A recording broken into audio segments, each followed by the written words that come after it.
Hi, babe. My name is Miata. I am a certified life coach, and here we empower ourselves, grow, and we sparkle on purpose. Hello, beautiful people. Welcome back to another episode. If you are new, hello, babe. Welcome to your daily dose of sparkle.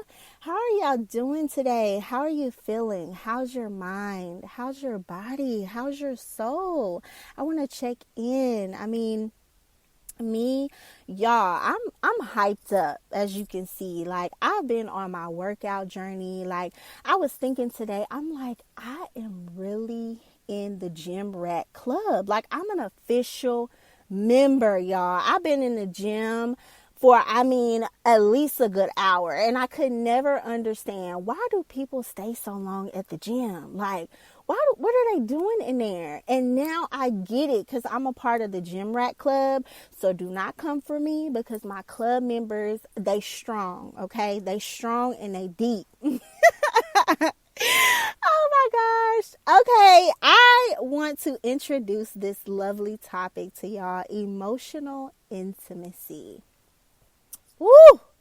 We getting spicy today. We taking it there today. Like, we gonna turn it up a notch, because we not playing it safe. Like, we gonna talk about it, and we gonna get it out, and we gonna make it better. That is our goal. Sparkle on purpose and grow. Okay, we're growing over here. So, just getting into emotional intimacy. One of the questions that came up when I was studying emotional intimacy, and just how it is connected with the previous, topic. And if you haven't heard that episode, I highly recommend you go listen to that, spiritual intimacy. And then maybe you'll kind of, understand where I'm going here. So, emotional intimacy, when you think about this, you think about your emotions, and you think about how they may play a role in your life, and how you're nurturing them, and how you're really honoring your emotions. Because sometimes we don't nurture our emotions. We just allow them to come, and sometimes they stay, and it's not, the best ones that are staying. But we hold on to them, and we don't typically let them in, nurture them, and then let them go. And we don't look at it as really a intimate thing, because it's just like, some emotions you cannot be intimate with, okay? It's just like, it don't work like that. You just can't be intimate with some emotions. And I get it. Like, I'm totally not intimate with some of my emotions, honey, because I will let them linger, and I'm not acknowledging them. It is what it is, and we gonna deal with it. I'm not talking to you. You are silenced. You are blocked. We not even finna talk about it, okay? And, when you look at that, it becomes a hurtful pattern that you're not, opening with yourself to keep yourself open and allowing yourself to grow with emotions, instead of allowing them to grow inside of you. You know what I mean? And just depending on what emotions that we're talking about in specific, some of them can grow inside of you, and it is not the prettiest garden. It's not the prettiest sight to see, because then it begins to show what is planted inside of you. It begins to, you begin to talk like what is planted inside of you. You begin to walk, your confidence, how you move, how you're treating other people. All of this that is growing inside of you in an emotional way, if you're not intimate with those emotions and acknowledge them in a way to where it's more fragile and more pure and more welcoming and opening, sometimes you can be walking around like damaged goods. Let's be honest and talk about it. So as far as like building that emotional intimacy and helping yourself grow in an intimate way with your emotions. It's about how you're talking to yourself, being honest with yourself, providing emotional support for yourself is even important, because yes, we can go self-care. It's not really just dealing with the emotion, but it's helping it even, become better to deal with the emotions. Sometimes doing the work is not necessarily like covering it up, because even if I go get a pedicure after a breakup, that may be a temporary happiness or a temporary takeaway. But when I get home, it's still sitting there because the energy is still lingering, and I haven't been intimate with the emotion to sit with it, to understand it, to see, why I'm feeling the way that I'm feeling. Is it because of me or is it because of them? And so sometimes we feel like we may give too much. I'm giving too much in this relationship. I gave too much. I did too much. No, you did what was reciprocated, for one, or you did what that person may have needed, because we all have to express our needs, and we express them in different ways. For me, I kind of express myself in anger, as I've talked about previously. And my partner realized that and was able to meet me halfway, to calm me down, to realize, okay, this is not you. This may be the way that you deal with things, but I know that this is not you. So it goes into having a little bit more patience and realizing what is not you, and how you may be, contributing to the situation and taking the situation on. So you're, being in that same emotion as well, but it's not typically something that you're healing from. It's just a cover up because I'm able to deal with it. I hope that made sense. But going back to building emotional intimacy, being able to face conflict with empathy is a strong one, because we don't look at empathy and conflict in the same sentence. But when you look at that, it's being empathetic to the point of saying, how did we get here? What brought us here? Were you triggered? Was I triggered? Is this something that is from my childhood trauma that I'm still trying to deal with, that's come up, that I've seen, that I've experienced, and I'm in a defensive mode and it's making me angry? How did we get here? And how can we nurture this conflict in a way to where it's not going to affect our future and bring on emotions that we don't want to truly deal with? You have to pick and choose what emotions is going to bring you peace, and not always look at it as, I got to get this person back, or they deserve that, or, whatever the case may be, because you are not what people do to you.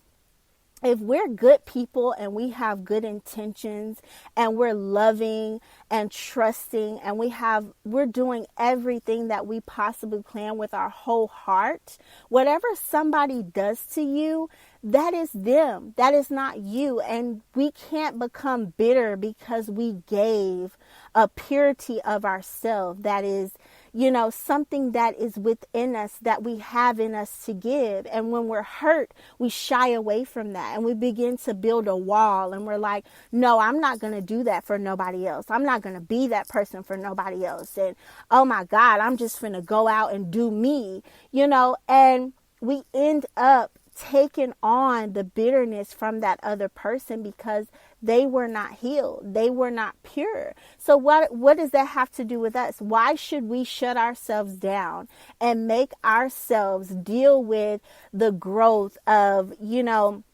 emotions that are ill to our mind, our body, and our soul, just because somebody else did something to us? Being intimate with those emotions, sitting with them, nurturing them, it helps our future, relationship with ourselves, so that we can regain and recharge and go back into our spiritual intimacy that we're also building. And I want to say, if you haven't checked out that episode, girl, go ahead and do it now, or do it after this one, okay?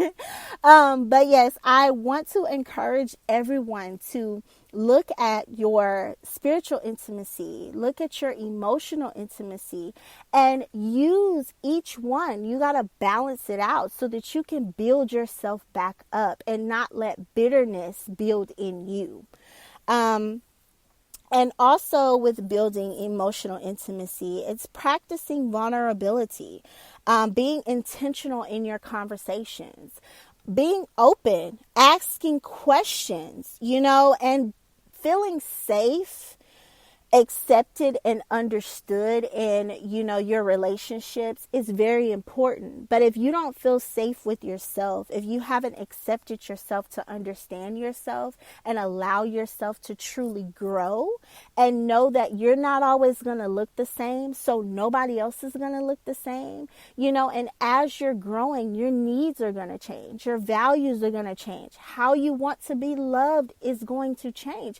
And that is okay, because transition comes with change, your mindset, your perspective. All of that comes with different levels. You know what I mean? If you're at an entry level position at a job, it's going to look different at that point than at a CEO point. You know what I mean? So that transition, say you were at an entry level and you're going on to 4 years and you're becoming, a CEO, everything is going to change. Your values are going to change. How you look at things are going to change because you're transitioning, you're evolving. And it's okay, because you're going into a better version of yourself. You're going into a better version of, your career, a better version of you as a person, and how you deal with your emotions in that transition and how you're intimate with those emotions. It's going to set the tone of how you're going to be as a leader, and that's very important in every relationship that you're in, because we're in so many different relationships. The relationship with ourselves, the relationship with the higher power, the relationship with, your mom, your dad, your sisters, your children, your best friend. All of these relationships look differently and they require a different version of you. So you have to tune in with your intimate self, your intimacy of your emotions, to be able to heal from certain things and recognize certain things as things not coming to tear you down, but you have to be in charge of building it up and not letting those bad weeds grow in you. Because, honey, we growing gardens, we growing fruits and vegetables, collard greens, honey. That's what we're growing this year, okay? And every year we're going into building a wonderful, beautiful garden within ourselves so that we can reciprocate sparkle, glory, blessings, all of that, okay? Because we got to welcome it. We got to be open, and we definitely have to welcome it.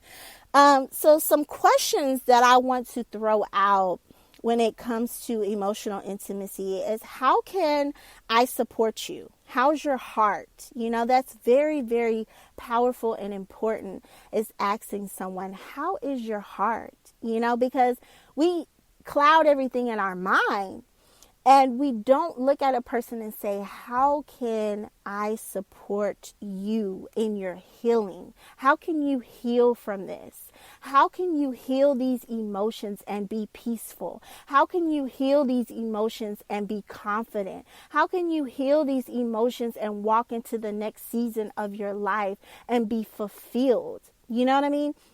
These are powerful questions that's going to build emotional intimacy within ourselves and to help us build that emotional intimacy, in other people. And it's important to be able to connect emotionally. That's how we connect. We connect by emotionally, spiritually. You may ask a person, oh, what do you like to do? Well, I like to do this. I love nature. I love that too. And you connect and you build that emotional connection. Or if you've dealt with a breakup, this person's dealt with a breakup, then you connect with that person emotionally. And instead of looking at it as being bitter behind it and building a bitter relationship, like, oh girl, we finna go out and pop bottles, we finna do this, we finna post on the gram, and in order to really heal from it and help other people and be a leader in healing, you have to be able to build emotional intimacy around it and ask powerful questions that's going to, you got to think, you got to do the work, you got to be able to tackle it and get deep into it if you truly, truly want to heal. And I think, sharing your needs and your boundaries in a relationship, having understanding and being curious about another person's interests is very, very, it's just loving and it's important. And it's only, helping you grow and to be more powerful within yourself because you're welcoming other people's circumstances, other people's values, other people's interests. Not that you have to take them on, but you're welcoming them in a way to where it's helping you realize that who you are, and it's building you up because you're recognizing that we're all growing. We all want to grow. We all want better. The goal is to have better, to do better, to be better, and to inspire someone else, to be better. And one thing that really, really inspired me is I haven't really looked at my workout journey until I posted a picture or my mom was like, I got back in the gym because I saw that you getting back in the gym. And that melted my heart because I'm like, yes, yes, I'm not here to, throw it in your face like, oh, I'm getting my body together. I'm not even focusing on that. I feel good, and that's going to help me look good, because when whatever is inner, it's going to help you outer. So it's just like, yes, I want you to have this same feeling because the emotion that I get behind working out is beautiful. And it's not only about the outer appearance, because that's what everybody is going to see, but it's the work that I have to do with myself to stay consistent, to just show up, even if it's for 15-20 minutes. I'm going to show up and give myself that emotional intimacy because that's what brings me peace. Not that I'm ignoring everything else that's going on, but I gotta set the tone for something that is positive in my life that I'm grateful for, that I'm working towards to be consistent in order to look at all of my other situations in a different perspective. Woo! Come on, church. What's up? Like Nicki Minaj said, do we have a problem? Oh my gosh. I love these moments that I could connect with you. And I love these moments that, you get to laugh and you get to cry and you get to be real and just really open your eyes to certain things and know that it's okay. It's okay to, not always be in a good emotional space, but it's good to know that when you're there, you can empower yourself to be better. You can talk to yourself in a different way. You can talk to other people in a different way to gain a better understanding so that you can push them to empower themselves and become better and sparkle on purpose. And I want to end on this note with emotional intimacy. It's just the willingness to have difficult conversations. It's okay to have difficult conversations. I know for me, I didn't want to face difficulty. I didn't want to face things that were ugly, that weren't positive. But I had to realize that's what's going to push me forward. The difficult moments are there to teach you. And once you allow them to come and really teach you a lesson, and you're able to be bold and courageous enough and crazy enough to say, this is here to teach me something and I'm going to learn, even if it hurts me. I have the emotional intimacy to build myself up so that I can keep going and keep learning. And once I apply the pressure of the knowledge that I know, oh my gosh, it's going to rain confetti, because it's not about what you do. It's about what you know and how impactful you are to be an inspiration and to be a leader, and not more so control your emotions, but play them in a way, nurture them in a way to where they're more beneficial for you. And what you're holding on to, you can release because you're emotionally intimate enough with yourself to say, this is not serving me. I need to sit with it. I need to let it go, or I need to communicate it. It's not that I'm angry or anything like that, but I definitely want to let you know how I feel, and know that everybody else is not going to take it. Oh, well, you should have did this or you should have did that. That's okay. You have to know in those moments they may be difficult, but that should not stop you from releasing. It's all about releasing, letting it out. And I guarantee you, people are going to appreciate your honesty. They're going to appreciate you coming to them, letting them know how you feel, because it's going to empower the situation to get better. Plus, if you bring in knowledge, like, hey, I feel like we can do better if we do this. Finding creative ways to make a situation better. Hey, let's spend more time together.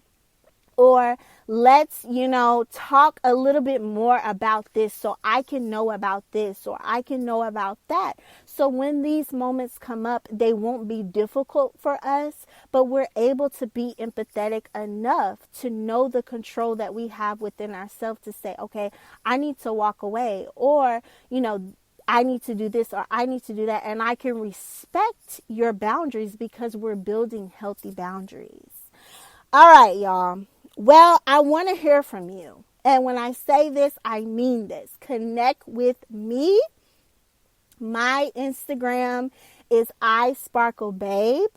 My website, sparkleempowermentcoaching.com. Free consultations are available to you. 50% off 1 hour coachings right now at the moment. I love you all so much. I want to hear from you. I want to connect with you, and I want you to continue to sparkle on purpose.